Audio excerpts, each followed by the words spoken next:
Hello, this is the Trews. Trews is the news if the news were true. I'm Russell. Subscribe to the Trews. Subscribe to the Trews. Help us grow together.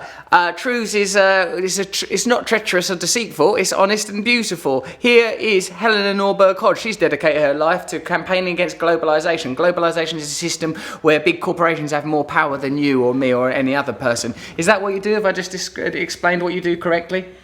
I try to raise awareness about the need to shift away from globalizing to localizing, because localizing is this systemic alternative that has incredible power. I see. It's happening all around the world. Localizing just means that, say that I live here, eat food from here, prepared by people from here, grown here. One of the things that you told me, Helena, that I thought was really important is the UN recently revealed that the world's agricultural needs could be met with localized organic farming. Exactly. It's one of the most important facts we need to get out there. We've been led to believe that we need giant monocultures, big supermarkets to feed the world.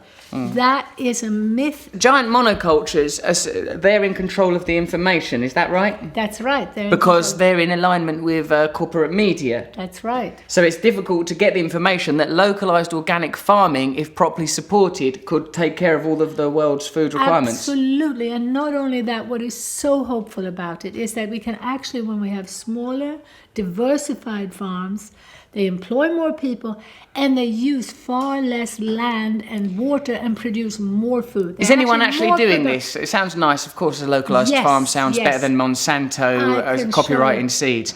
But are there examples of it happening anywhere? Absolutely. Like one of my favorite, I just made a film for Japanese television, a Japanese farmer who showed on about 5 acres it is, that Japan could feed itself if it would go local and diversify. Going local means shortening the distances between producers and consumers. It means the right for people around the world to prioritize feeding their own people first instead of feeding corporate profit, long distance, transport, packaging, processing, which delivers dead food at a lower price. Every day of the year, grain, meat, live animals, canned goods, and a whole range of manufactured products, not to mention waste, even used batteries, crisscross the planet.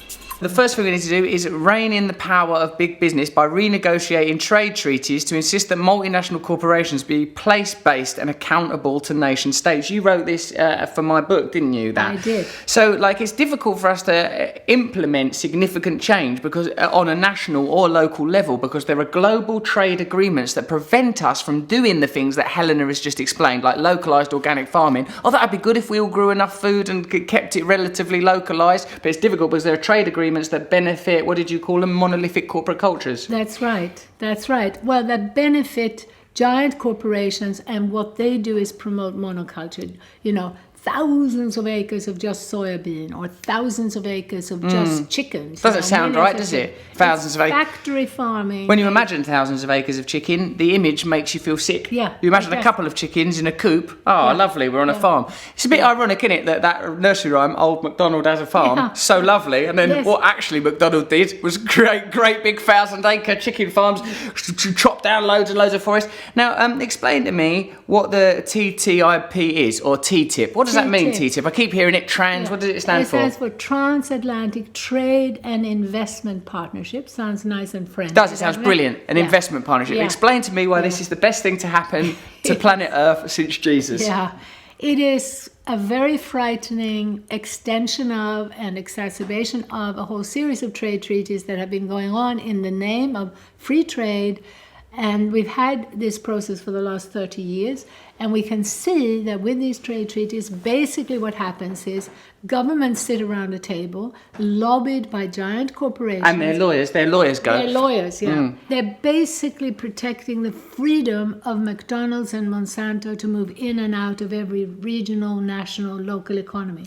That's what Helena, but that's really good if you're McDonald's or Monsanto. Absolutely, it's excellent for them. Are you McDonald's or Monsanto? Yeah. So the TTIP, for example, or TTIP as some people call it, the first thing that we should do is create awareness that if that goes through, it means that corporations will have the legal right to prevent any regulation that curbs their ability to make profit. That's right, They isn't it? literally will have the right to sue governments if governments protect their citizens or their environment. Will that go through, that bit of legislation?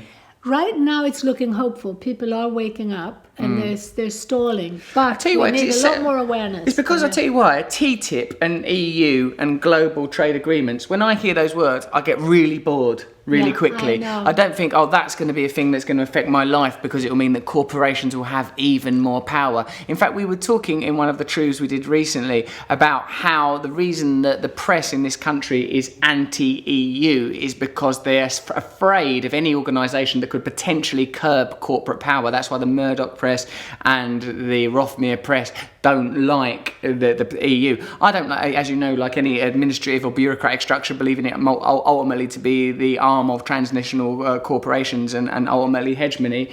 But it's interesting to see that dynamic has emerged, ain't it, Helena? It certainly is. So the things that we've learned, the TTIP or TTIP, that's really important that doesn't happen. That's an incredible negative and artificial inflation of already monumental corporate rights. I think that the principles are quite basic and obvious. I hope you've learned something from that. That is some true news. Subscribe here to True News. True News. Subscribe here. Subscribe here.